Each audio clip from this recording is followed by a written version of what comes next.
Is Spider-Man 4 heading back into the multiverse? Or will it ever get a grounded level story? Stay tuned to find out.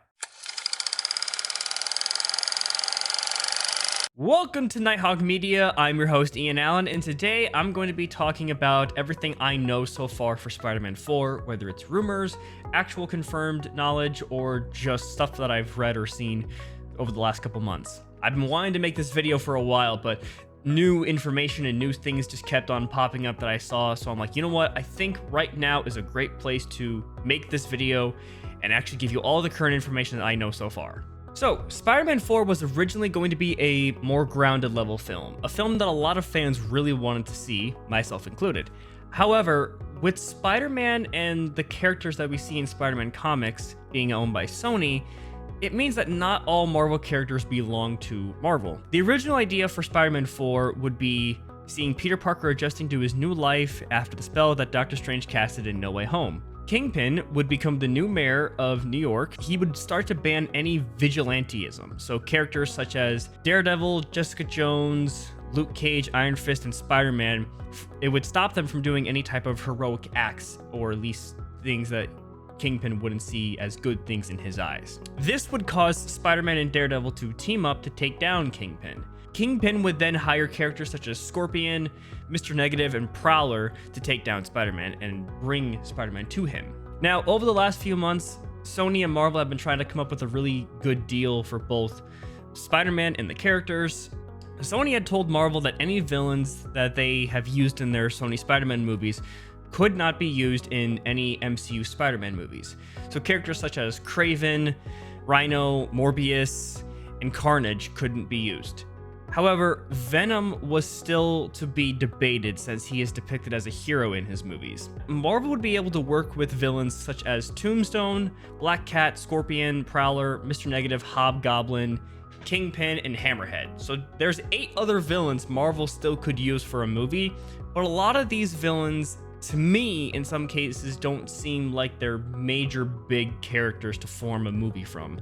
Mr. Negative, Prowler, Kingpin, and Scorpion are maybe good characters they could use, but having Kingpin hire some of these characters to be in one movie, I think, is a much better option. No Way Home was such a huge success for Marvel and Sony bringing back Tobey and Andrew. Sony wanted to make their next Spider-Man movie another multiversal movie that be even bigger and even more multiversal than the last one by bringing back the other Spider-Man. In my opinion, I think Sony wanted to do this ever since the flop of Madam Web, because I think Madam Web was their idea or plan to try and make a new universe or make a new rebooted Sony Spider-Man universe, but since that movie flopped so bad, they didn't even want to continue with it. There have also been rumors going around saying that Sony is going to reboot their Sony Spider-Man universe and actually add a Spider-Man into it. They could be trying to make Andrew Garfield the new Spider-Man for their universe and actually give us Amazing Spider-Man 3, the one we've been waiting for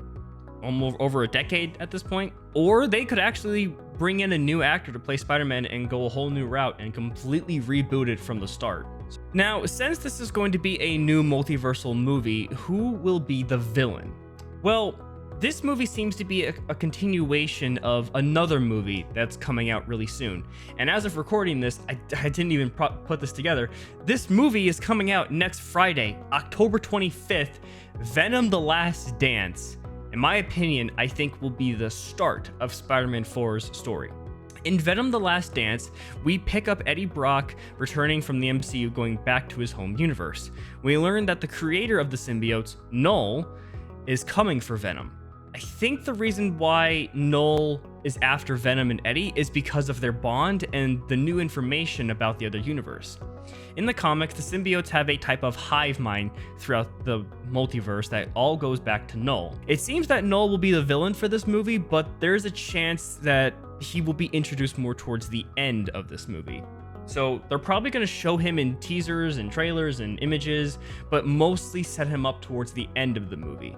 It has also been confirmed, we do know the actor who's playing Null, which I'm actually kind of surprised about this. The actor who's playing Null is Andy Serkis, the actor who voices Gollum in Lord of the Rings, and I'm pretty sure he also did The Hobbit as well. But he also did Caesar in the Planet of the Apes movies, which, in my opinion, I think he's a phenomenal actor. He also played Ulysses Claw in the MCU. Now, when it comes to the story of this Spider-Man 4 movie and a little bit of Venom: The Last Dance, if I remember correctly, this was a rumor, but it could have actually been confirmed to be true. At the end of Venom: The Last Dance, Venom won't technically defeat Null, because something happens at the end of the movie that causes Venom to be taken to the MCU, and Null will follow them.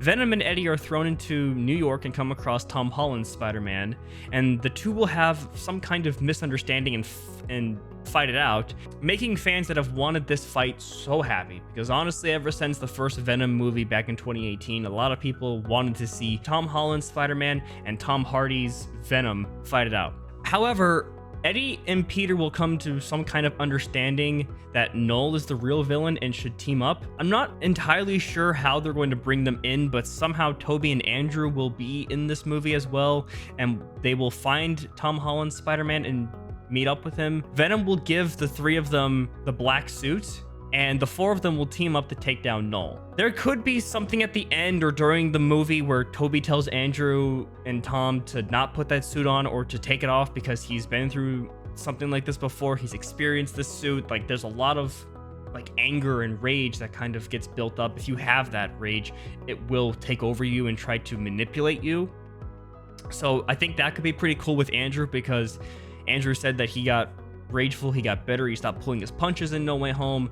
Tom, I guess, is a little bit vulnerable because he lost his Aunt May. No one knows who he is. He basically doesn't exist anymore. So feeling that loneliness and depression, Venom or this symbiote could try to make him be like, I can do this now. I can finally be the Spider-Man I'm supposed to be. I have heard that any movie between Avengers Doomsday and Avengers Secret Wars is going to take place on Battleworld. I'm pretty sure Spider-Man 4 is supposed to be the next movie that comes out after Avengers Doomsday.